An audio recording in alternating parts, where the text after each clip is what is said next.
అందరికీ నమస్కారం. ఈరోజు వర్చువల్ మహానాడు రెండో దినం పురస్కరించుకొని ఈరోజు మేము సిఎస్ ఫంక్షన్ హాల్ నందు 10వ క్లస్టర్ నెంబరు 36, 35, 34 డివిజన్కి సంబంధించినటువంటి మహానాడు కార్యక్రమం ఈరోజు కండక్ట్ చేస్తున్నాము. ఈ కార్యక్రమము మహోన్నతంగా జరుగుతూ ఉంది. ఎందుకంటే మన ఈ ఫ్యూయల్ అనేది సేవ్ కావాలా అని ప్రధానమంత్రి గారు ఇచ్చిన పిలుపు మేరకు మన గౌరవ ముఖ్యమంత్రి నారా చంద్రబాబు నాయుడు గారు, మరి అలాగే మన కడప ఎమ్మెల్యే శ్రీమతి మాధవిరెడ్డి గారు, TDP general coordinator Srinivas Reddy గారు ఆదేశాల మేరకు మనము కడపలో 14 క్లస్టర్లు ఏర్పాటు చేసి ఇక్కడ మహానాడు నడుపుతున్నాము. ప్రతి ఒక్క క్లస్టర్ ఈరోజు బ్రహ్మాండంగా జరుగుతూ ఉంది. నిన్న కొద్దిగా బాగా జరిగినా కూడా ఫస్ట్ రోజు కాబట్టి చిన్నపాట్లు పొరపాట్లు జరిగినాయి, కానీ ఇది రెండో రోజు కాబట్టి బ్రహ్మాండంగా జరుగుతూ ఉంది. పొద్దున్న నుంచి కూడా ఎవరు కూడా అలసిపోకుండా ఎన్ని పనులున్నా కూడా, ఈరోజు పండగ ఉన్నా కూడా, బక్రీద్ ఉన్నా కూడా ఓపికగా ఉంటూ పండుగలన్నీ ఇంటికాడ చేసుకుని నమాజుల తర్వాత ఒక హిందువులు అయితేనేమి ముస్లింలు అయితేనేమి అందరూ కలయిగా ఈరోజు మన 10వ క్లస్టర్లో మహానాడు కార్యక్రమం నిర్వహణలో పాల్గొన్నారు. మీరు చూడవచ్చు, వాళ్ళు భోజనాలు కూడా చేస్తున్నారు. చూడండి, ఒకసారి కవర్ చేసుకోండి. భోజనాలు కూడా చేస్తున్నారు. చాలా ఓపికగా ఒక పండగ వాతావరణం మీరు చూడవచ్చు.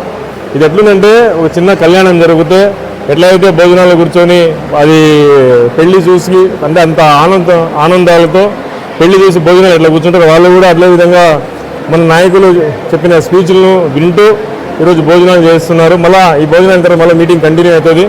చాలా సంతోషము. మేము స్వాగతిస్తున్నాము మన గౌరవ ముఖ్యమంత్రి నారా చంద్రబాబు ఆలోచనను. ఎందుకంటే ఈ వర్చువల్ విధానంలో చాలా ఖర్చు తగ్గుతుంది. కార్యకర్త కూడా ఎంతో దూరము ప్రయాణం చేయకుండా సొంతంగా వాళ్ళ ఇలాకాలలోనే ఇది కార్యక్రమం జరుపుకోవడానికి చాలా వీలుగా ఉంటుంది. అదేవిధంగా మన గౌరవ ఎమ్మెల్యే గారు కూడా ఈరోజు పెద్ద క్లస్టర్ విజిట్ చేస్తున్నారు. ఎమ్మెల్యేతో పాటు మన గౌరవ శ్రీనివాస్ రెడ్డి గారు కూడా పెద్ద క్లస్టర్ ఈరోజు విజిట్ చేస్తున్నారు. కొన్ని చోట్ల 2-వే అనేది ఉంది. అంటే ఆ పక్క ప్రముఖ నాయకులు కూడా లోకల్ నాయకులతో మాట్లాడడానికి ఒక విధానం కల్పించినారు. మందంతా 1-వే, అలా కొన్నిసార్లు 2-వే, కొన్నిసార్లు 1-వే అనేది జరుగుతూ ఉంది. చాలా సంతోషము. ప్రతి ఒక్క క్లస్టర్ కూడా ఈరోజు బ్రహ్మాండంగా పబ్లిక్ నాయకులు కానీ పబ్లిక్ కానీ పార్టిసిపేట్ చేసినారు. మీరు కూడా చూస్తున్నారు ఎలా పార్టిసిపేట్ చేసినారు అనేది. నేను ధన్యవాదాలు తెలియజేసుకుంటూ ఈ ప్రోగ్రామ్ గ్రాండ్ సక్సెస్ అయిన దానికి నేను ప్రతి ఒక్క కార్యకర్తకు, టీడీపీ నాయకులకు, స్థానిక ప్రజలకు అందరికీ కూడా నేను కృతజ్ఞత తెలియజేస్తున్నాను. Thank you. ప్రభుత్వం మార్పులు చేర్పులు ఏమైనా ఉన్నాయి మహానాడు నుంచి? మార్పులు చేర్పులు ఏముండవు, నాయకత్వ మార్పులు ఉంటాయి. కొంతమందికి పదవులు వస్తాయి, కొంతమందికి కొత్త అవకాశాలు వస్తాయి. యువతకు ప్రాధాన్యత ఉంది.